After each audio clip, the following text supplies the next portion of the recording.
Nick Carter, famous for chasing crime.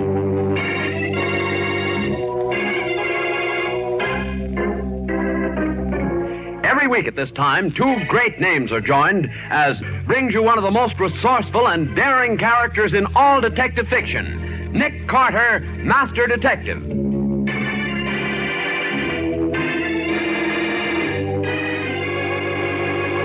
Nick, I'd like to know why you've shut up like a clam ever since we had our soup. Oh, I didn't mean to, Patsy. I've been thinking. Well, that's good. What about? Marriage. Well, why, Nick. Mm-hmm. Marriage is the only way to solve a murder. Now for the case of the policymakers. Today's adventure starring Lon Clark as Nick Carter. It's a beautiful afternoon early in November, and along a section of deserted highway, an open car moves toward the hills in the distance. In the car are Harvey Craig, a candidate for the state senate in the coming elections, and Julia Prentice, his fiancée of a few weeks. Suddenly, another car comes from behind, swerves sharply to the right, and cuts them off. Harvey! Take it easy, Julia.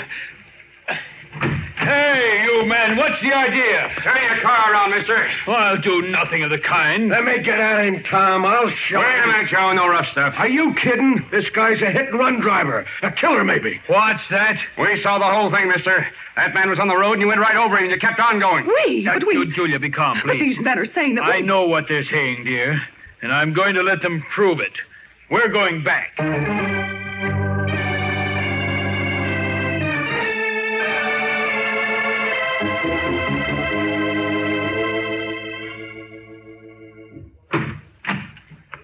There he is, mister.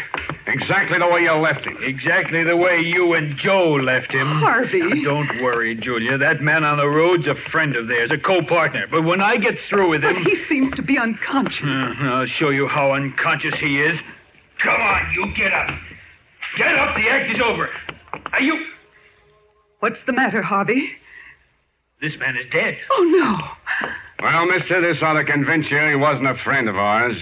You killed him. Cut it out, pal. That ain't going to get you out of a manslaughter rap. You murdered him, and then you followed me from the city. What's the idea? Who's paying you to do this to me? Paying us? That's a laugh. What are you doing, Joe? Checking this guy for identification. Harvey, we can't let these men get away with this. There must be some way of... Hey, look at this, Tom. I found it in the dead guy's pocket. An insurance policy for $50,000. Let's see. Taken out by Frank Hudson. That must be the dead guy's name. Never mind that. Look and see who's the beneficiary. Yeah. It's Harvey Craig. What? Good heavens. He's the guy that's running for the state senate. Harvey, how does it happen that your name is on this? Hey, wait a minute. This guy's Harvey Craig. What? So that's the angle, huh? A murder frame-up. It's tough, Your Honor. Well, Julia, this is it. The end of a career. But why? You can prove that you don't know that man, that Frank Hudson. Maybe, but suppose I've been set up for the perfect rap. Look, Bud, we're a couple of reasonable guys. You pay us the face value of that policy of $50,000, and we destroy the policy and forget what we saw. Uh-huh. We even make the corpse disappear. What do you say? Harvey, you're not going to do it. I'm afraid I am, Julia. Because if I don't, neither of us will live to tell the story. I see what you mean. Let's go back to town. I'll get the money. You go with him, Joe. Yeah. I'll stay here and take care of the body.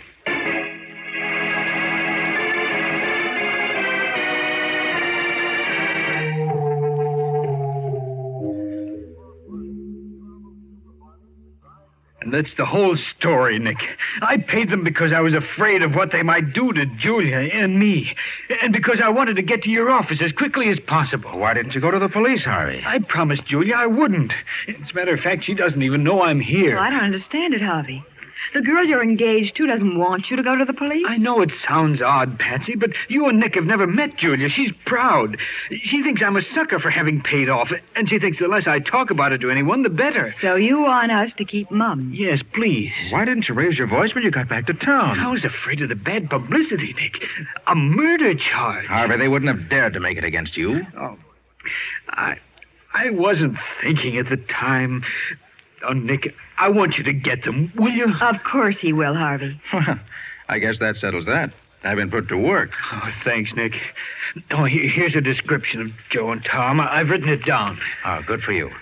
Every little thing helps. Well, I've got to go now. I'll be at my campaign headquarters, Nick, if you should want me. Goodbye, and good luck. Poor Harvey. Well, Nick, what do you think? I think this has all the earmarks of a murder racket for blackmail. Wonder whom it's happened to before. Then you don't think this was the first time? Oh, it couldn't be. Gang that operates so smoothly must have had a lot of experience. But where did they get the victims? Well, if Harvey's typical, I'd say from who's who. No, Patsy. I mean the victims they killed. Harvey told us he never saw that Frank Hudson before. Yet that man had a policy naming Harvey as the beneficiary. Well, it could have been a phony. Well, it could have been.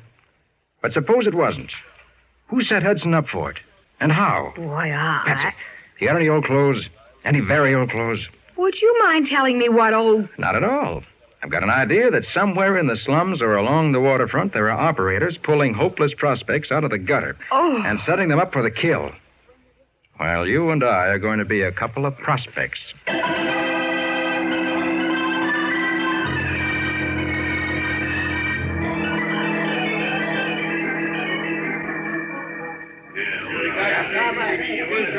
But how much longer, Nick? We've been to every waterfront dive in town. Now, Patsy. 2 whole weeks of living in rags. Well, that's the detective business.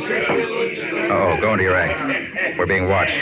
Oh, why did I ever marry you? You were going to buy me a swell house and fur coats. I was going to be a grand lady. Well, it's not my fault my plans didn't work out. All I need is one real break. One real break. That's what I've been hearing for years. Well, I wish you'd break your neck. Oh, fuck. Lay off, will you? Oh, why did I ever marry you? No place to live, no decent clothes to wear. You never even had a job. Well, maybe you think jobs grow on trees. Maybe they do, mister. What? And what do you want? Tom's name. You're in trouble, pal. It's none of your business. You wouldn't talk so loud, I Mabel. couldn't help it, Henry. I'm so fed up. Yeah, she's got a right to be. She's hungry. She's got no place to live. Why don't you go take a walk? Maybe I got a job for you, Henry. What? For you too, baby, but don't count on it. I'm only the outside guy. I got a boss. What kind of work will this be? It depends. You interested? Oh, yes. How about Mabel? I We don't even care know what it is, Henry. You're going to work if it kills you. Let's go, Mr. Tom.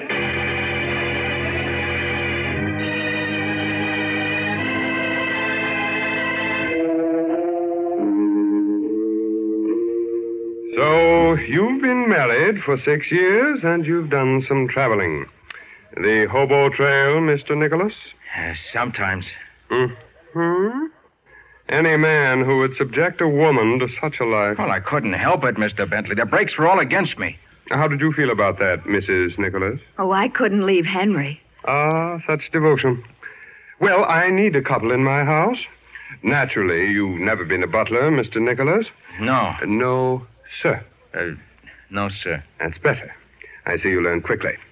You'll keep this place in order, and you'll see that it's dusted. Yes, sir. And now, Mrs. Nicholas, can you cook? Sure. Yes, sir, Mr. Bentley. Good. My tastes are very simple. We'll get along. Tom. Yeah? These people are going to stay in the room on the 4th floor. Okay. Ask Joe to prepare it for them. Okay, Mr. Bentley. Do we go with him? No. You wait here. If you're wondering about my 2 men, Tom and Joe, they live here with me. I prefer them to dogs. Oh, we weren't wondering, Mr. Bentley. Good. You'll make the ideal butler. Now, there's one matter that must be settled before we begin our relationship. Yeah?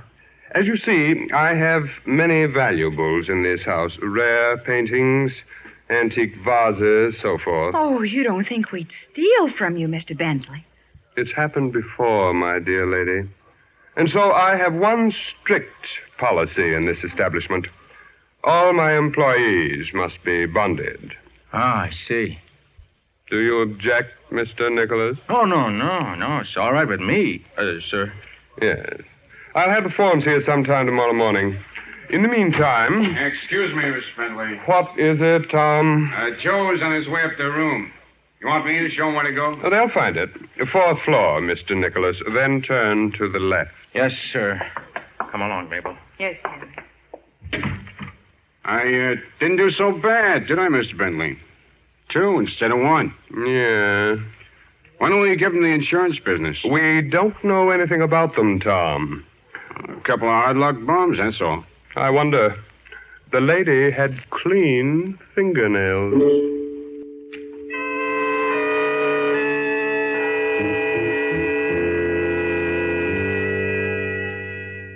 Nick, I don't get it.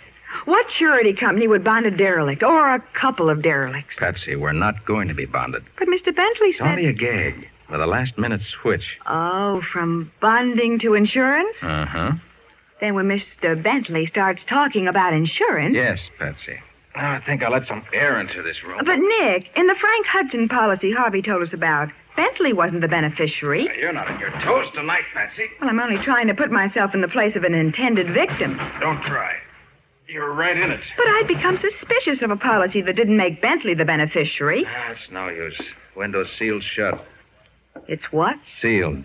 It's glass, barrier to the outside. But why? Just in case someone should want to yell for help. Oh. Does that answer your questions about the policy? You mean the victims were forced? They were if they became suspicious of Bentley. But as long as they believed in him as a good Samaritan who could do no wrong... Even when he made someone else the beneficiary? Even then. Remember, the people who signed those policies were hungry, down and out. Oh. Bentley was giving them... May we come in? Of course. Yes, sir. Thank you. You stay here at the door, Tom. Okay. You, Joe? Yeah, right, Mr. Bentley. Oh, my dear Mr. and Mrs. Nicholas, don't look so surprised. It's an old custom of mine when I'm welcoming new servants. I've brought a bottle of wine. For us? For me, too. A rare, sparkling Burgundy. I want you to feel at home. Permit me to do the honors. For you, Mrs. Nicholas. Thank you, sir. For you, Mr. Nicholas. And now one for me. Raise your glasses, please. A toast to my new servants, Mr. and Mrs. Nicholas, better known as Nick Carter. Oh. Did I startle you, Miss Bowen? What? How did you find out about us? Oh, my underground espionage system. I see. Well, what are you going to do with us now? Kill you both, of course. Oh. But not until I've made arrangements to convert you into cash. And that, my friends, will be very soon.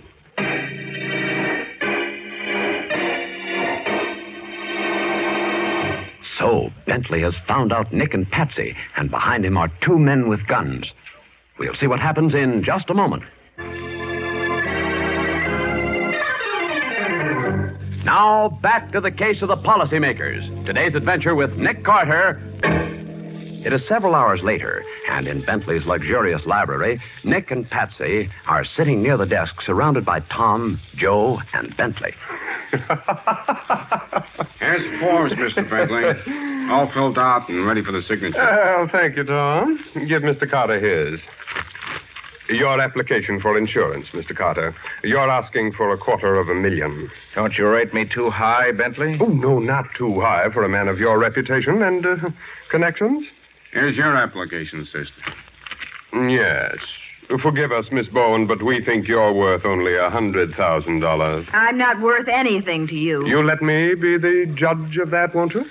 Well, so Jackson Phillips is going to be my beneficiary. Why not? He's our city's leading banker. Now, Miss Bowen, your beneficiary is Mortimer Evans, the department store owner. He knows you quite well, personally, and by your extensive charge account. It won't do you a bit of good, Bentley. We'll see. Please sign these applications.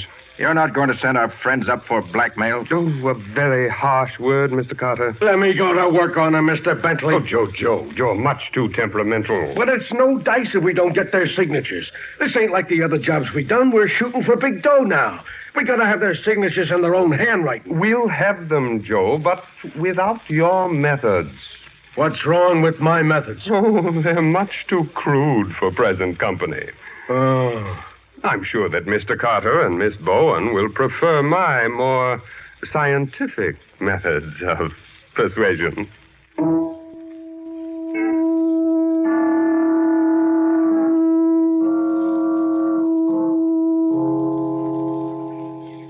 Darn room. It's like a vault. Top floor vault. They were going to torture us, Nick, if we hadn't signed. Listen, Patsy, I'll let you in on a secret. What? I knew all the time we were going to sign those applications. You did? Of course, we had to sign them to get the goods on Bentley and his gang. No case without them. Oh, I see that now, Nick. Let's see. 2:00. Time to get out of this room and down to the library safe. Oh, that's going to be easy, what with that window sealed and with Joe parked in the hall just outside. It can be done. Bentley and Tom ought to be asleep by now. Well, suppose they are. We still can't get out. Take off your shoe. What? Your shoe, take it off. We got a job for it. All right. Now what do I do? Hobble around? Smack the heel of your shoe against that window pane and break it. Now, look, Nick, I'd like to get some air, too. Go but... ahead now. I'm going to plant myself behind this door. On that chair you've got there? No, under it, ready to bring it down on Joe's head. Okay, go ahead. Some fun.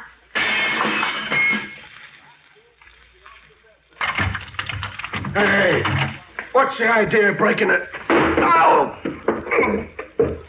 Well, Patsy, see what I mean? Oh, you're full of tricks tonight, aren't you? Full of them. Now let's get down to the library and take out some reading matter.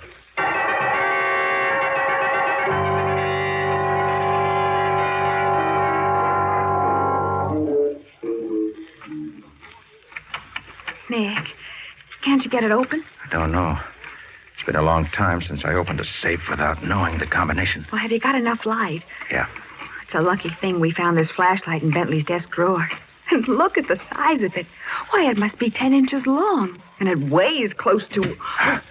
There goes the bolt. Now for some quick research.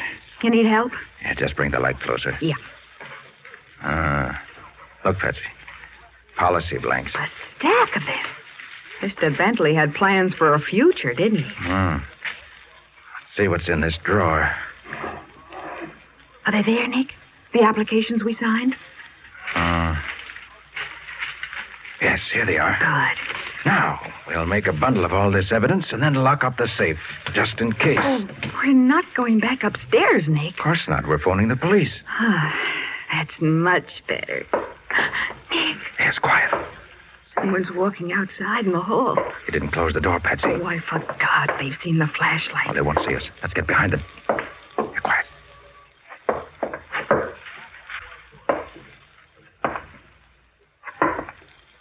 Oh! She fell down. Turn on the flash. Nick, look. That's Harvey Craig. Yes. Oh, what's he doing in this house? He just died. Oh. Murdered. Unless I don't know what I'm talking about. Oh. Don't you see it, Patsy? See what? This whole dirty business. How did Harvey Craig get to this house? Who brought him? Someone turned the lights on. So, you finally figured it out, Mr. Nick Carter. What? Who's she? You're Julia Prentice, aren't you? Yes, I brought Harvey here. He shouldn't have told you what happened to us on the road. You killed him? We had some wine, honey. Harvey's glass had poison in it. Oh. Stay where you are, Carter. Mr. Bentley wouldn't like me to shoot you. All right, Julia. You've got the heavy artillery. And to think Harvey considered her a friend. So many people do. Men particularly, huh? Men with a lot of money. Yes. You're Bentley's contact woman. You set up the blackmail victim, and then you're in the car with him when the so-called hit and run takes place. Of course. The right place and the right time are very important in our business. How did you know we were in this house? We didn't see you. I saw you, Miss Bowen, and I recognized Mr. Carter from his newspaper pictures. A peephole in the wall of your room upstairs, Mrs. Nicholas. Oh, Nick, we never had a chance. Let's say you might have had one if you didn't have clean fingernails. Clean A bad habit, Miss Bowen, when your life depends on it. Bentley phoned me in town. I came, I saw, and I couldn't believe my eyes. Well, what happens now, Julia? There's a little room in the cellar I'd like to have you see. Oh? It's not much of a room, but it's escape-proof. And we want so much to see you again tomorrow. That is when we'll need you.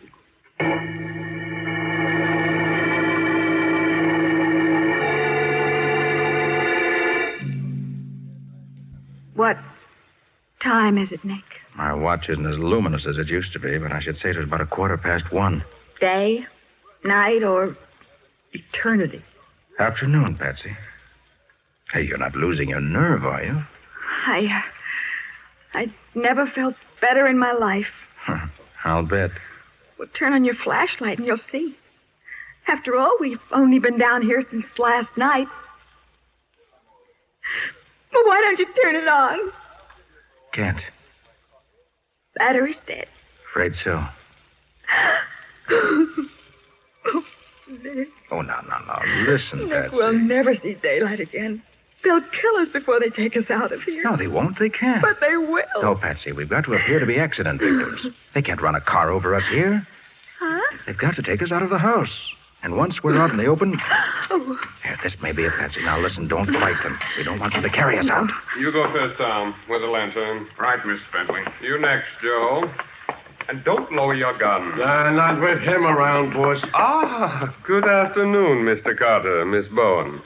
Julia told me you were very naughty last night. Oh, I hope we didn't put you to any inconvenience. We make the punishment fit the crime.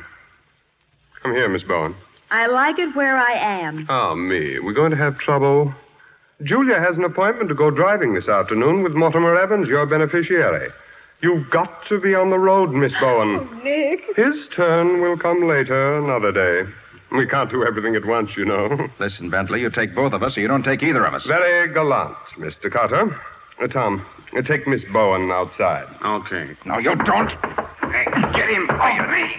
Get him off. Joe, you heard what Tom said. Yeah, I'll get him off. Nick! That tap with my gun makes me even for last night. Come along, Miss Bowen. You killed him. Oh, let me go. Nick! No, my dear. It won't do you a bit of good to struggle. Julia has an appointment, and you must help her keep it.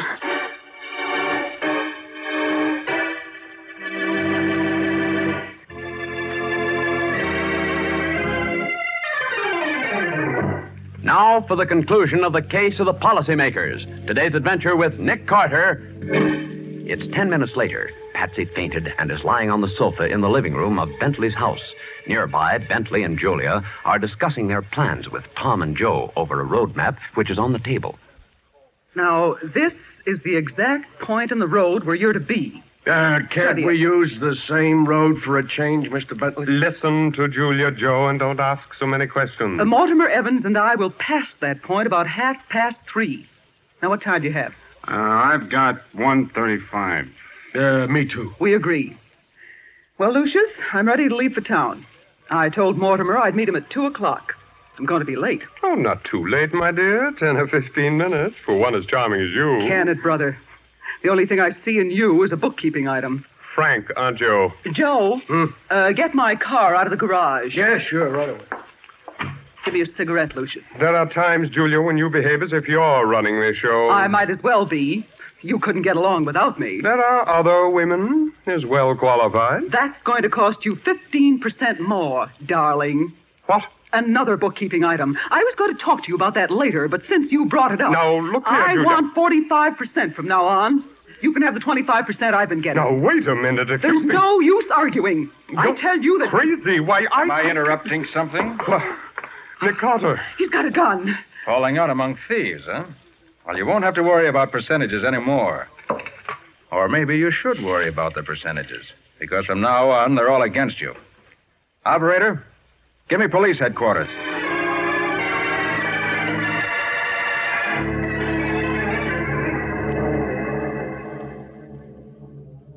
Nick, how did you do it? Patsy, as I came up from the cellar, there was Joe walking toward the front door. He went out like a light. course, I had to hit him Oh, first. that's not what I mean, Nick. Then I took his gun and made the grand entrance. They were No, you don't understand. I mean, how did you get out of that cellar room? It was simple. I took the door off its hinges What? with Bentley's flashlight. You mean you used that flashlight to unhinge the door? Mm-hmm. It was heavy enough to drive the pins out of the hinges very neatly. Why, but I didn't hear Of course not. I muffled the noise with my coat. Honest, Nick. When I saw you on the floor, unconscious, I thought... I wasn't unconscious. Oh, no. This is too much. Oh, Joe telegraphed that wallop. I saw it coming, and I rode with it. The gun caught me in the back of the neck. That's why you're driving the car. Why, I'm... All right, Nick. I'm listening. Well, there's no mystery to it, Patsy. I've just got a good stiff pain in the neck, that's all.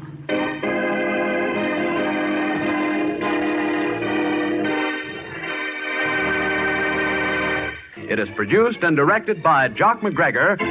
Charlotte Manson is featured as Patsy. Today's script was written by Stedman Coles. Original music is played by Henry Silverne. This is Bob Martin.